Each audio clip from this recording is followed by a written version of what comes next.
Hi, everyone, and welcome back to Speak English Time. In today's episode, we're going to talk about how our weekend went and share everything we did. Before we dive into today's story, I want you to think about your own weekend. Was it a whirlwind of activity, or was it one of those quiet, slow stretches of time that we often forget to talk about? So now, grab a coffee, get comfortable, and let's get started. So how was your weekend? My weekend. It was kind of slow, but in a good way. You know those weekends where nothing big happens, but you still feel okay? It wasn't a weekend for the highlight reel, but it felt necessary. I know exactly what you mean. The world is always so loud, isn't it? Not exciting, but peaceful. Sometimes nothing happening is actually the most productive thing you can do for your brain. Exactly. I think I needed that. Last week was a bit stressful. Deadlines, constant emails, the usual noise. I didn't want anything too busy. I was craving solitude, just being in my own space without having to perform for anyone else. I'm the same way. People think being alone is sad, but it's actually a recharge. So walk me through it. What did you do on Saturday? Saturday morning, I woke up late, like really late, around 10:30. The sun was hitting the floor in this specific way, and I just watched the dust motes dancing in the light. Oh, wow, that's late for you. You're usually the 6 a.m. gym guy. I know, right? But I just didn't feel like it. I stayed in bed for a while, scrolling on my phone. I'm not proud of it. It's that modern trap. You wake up, and within 30 seconds, you're looking at the whole world's problems before you've even brushed your teeth. Honestly, I do that too. Sometimes you just don't have the energy to start the day. It's like we're stuck in a sedentary loop before the day even begins. Your body is physically still, but your mind is already under the covers whispering, not yet. My consciousness was essentially hitting the snooze button on reality. I was physically there, but mentally, I was just a ghost haunting my own apartment. So, what finally broke the spell? What was the catalyst that actually forced you to put your feet on the floor? Honestly, the coffee, or rather the memory of what the coffee could be. That first faint scent wafting from the kitchen is like a lifeline when you're drowning in a morning funk. Of course, the universal motivator. It's the only thing that can bridge the gap between asleep and human. Exactly. I had this moment where I realized that if I didn't move right then, I'd just drift through the whole day in a lukewarm digital fog, scrolling through things I didn't care about just to fill the silence. So I got up. I made the coffee, but I took my time with it. I mean, I really dragged it out. I didn't just mindlessly punch a button on a machine. I did the whole pour-over ritual, measuring the beans, the slow circular pour, watching the bloom. Then I just sat by the window. I stayed there for a long time, just looking outside. No background music, no productivity podcast, no checking the news. Just me and the steam rising from the mug in these slow, lazy curls. That actually sounds incredible. Quiet mornings like that feel fundamentally different, don't they? It's as if the air itself is thicker, or like time has shifted into a lower gear just for you. They really do. For the first time in forever, there was no rush, no external pressure screaming for my attention. It was just me and my thoughts, which, to be honest, was actually pretty uncomfortable at first. You don't realize how much white noise you usually use to drown out your own head until you turn the volume down to zero. I get that. The silence can be deafening. Be honest though, were you actually enjoying the Zen, or were you secretly running through your Monday to-do list at 100 miles an hour? Oh, the list was definitely there. At first, my brain was just a flickering screen of everything I'd left unfinished on Friday. I was bracing for the stress. But then, slowly, the static started to fade. The list stopped feeling like threats and just became tasks again. My mind finally went quiet. I reached a level of serenity I hadn't felt in months, just a weird, calm clarity. So, after that coffee-induced enlightenment by the window, what was the next move? Did you actually tackle the day or just float back to bed? I actually felt a surge of momentum. I decided to clean my room, and I mean really clean it. You know that clean space, clean mind philosophy? I was fully committed to the lifestyle. I was going to be the kind of person who has organized drawers and a clear surface for every thought. Oh, look at you. Very productive. I can already picture the color-coded hangers. Well, that was the plan. It started as a noble pursuit of tidiness, but then I found the box, hidden right at the back of the closet under a pile of hoodies I haven't worn since the pandemic. You know how it goes. You go to put away a single pair of socks, and suddenly you're sitting on the floor staring at a crumpled ticket stub from a concert in 2018. Oh no, the momentum killer.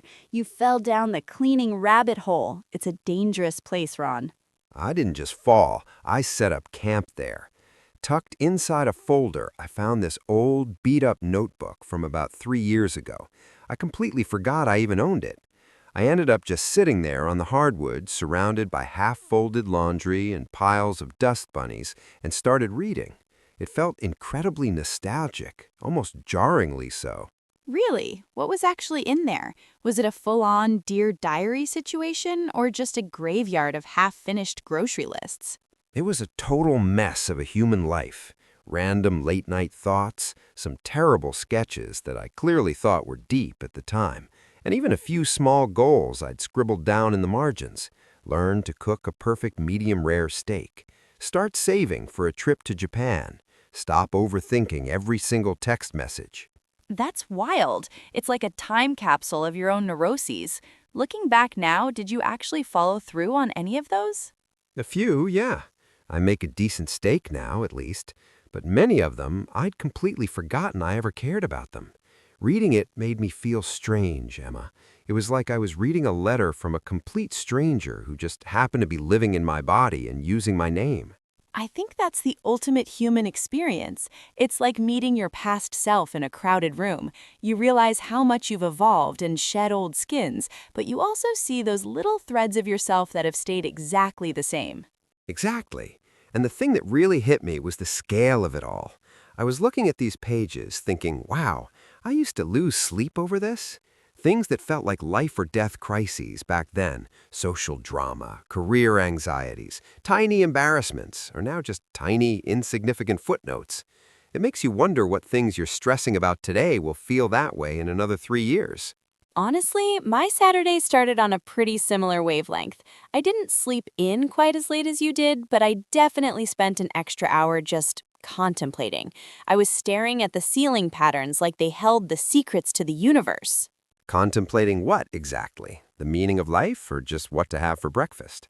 A bit of both, I think. Everything felt a little magnified. I was thinking about my habits, where my career is heading, and honestly just how tired my soul felt lately. It was a bit heavy, one of those mornings where the blankets feel like they weigh 100 pounds. But I knew if I stayed there, I'd sink. I had to stay resilient against that urge to just disappear under the covers for the next 10 hours. I eventually forced myself to get up and go outside. That's always the hardest part, isn't it? Actually crossing the threshold of the front door. Once you're out, you're fine, but that 5-foot walk to the door feels like trekking across a desert. Where did you end up going? Nowhere fancy, just a small loop around the park near my place. Nothing special on paper, but the weather was that perfect, elusive, not too hot, not too cold crispness, the kind of air that feels like it's actually scrubbing your lungs clean. I sat on a bench for a while and just watched a group of kids playing tag. It hit me how incredibly simple their joy was. No subtext, no hidden agendas, just the pure physics of running and laughing. It's a good perspective shift.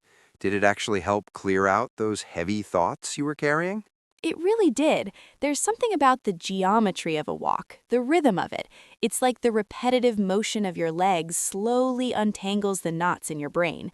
One step at a time, the problems start to feel like less of a tangled ball of yarn and more like individual strings you can actually manage.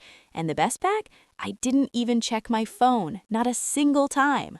Now that is the real victory. Honestly, that's more impressive than the walk itself. The phone is so pervasive now, it's basically a digital limb we've grown and we can't stop looking at it to make sure it's still there. Exactly. Even when there's not a single notification, you still feel that ghost vibration in your pocket, don't you? That phantom itch to check an app or scroll a feed just to feel connected. I'm trying so hard to break that habit, but it's a slow, deliberate process of relearning how to just be in a space without a screen acting as a buffer. Sunday felt different for me. The lazy Saturday gave me the fuel to actually be a person on Sunday. I woke up at 8 a.m. feeling active. A fresh start. The Sunday morning reset. Exactly. I sat down and actually planned my week. I wrote out a physical list. Did it actually make you feel better or just more overwhelmed? Honestly, better. It made me feel in control, like I wasn't just a leaf being blown around by the week's events. I had a direction. I need to do that. I usually just let Monday hit me like a freight train. My Sunday was a bit lazy again. I stayed home, did some light cleaning, and thought about the future. You think about the future a lot, Emma. Does it give you hope or anxiety? Both, but mostly hope. I think weekends aren't about being perfectly rested or perfectly prepared. They're just about humanizing yourself again. I like that. Humanizing yourself. Taking off the worker mask and just being Ron or Emma for 48 hours. Talking about it now, I realize how much those small moments, the coffee, the notebook, the walk, actually meant. They really do. Life isn't the big promotions or the huge parties. It's the quiet 10:30 a.m.s on a Saturday. Well, I should probably get going and actually start that planned week. Me too. Let's keep these small moments going. Before we end, let's review a few words from today's conversation. Solitude, the state of being alone, especially when this is peaceful or pleasant. Sedentary, spending too much time seated, somewhat inactive or desk-bound. Serenity, the state of being calm, peaceful, and untroubled. Resilient, able to withstand or recover quickly from difficult conditions or mental fatigue. So that's it for today's video. Hope you enjoyed it. Let me know in the comments what country are you watching from and what do you usually do on weekends. Don't forget to subscribe. Take care and I'll see you in the next video.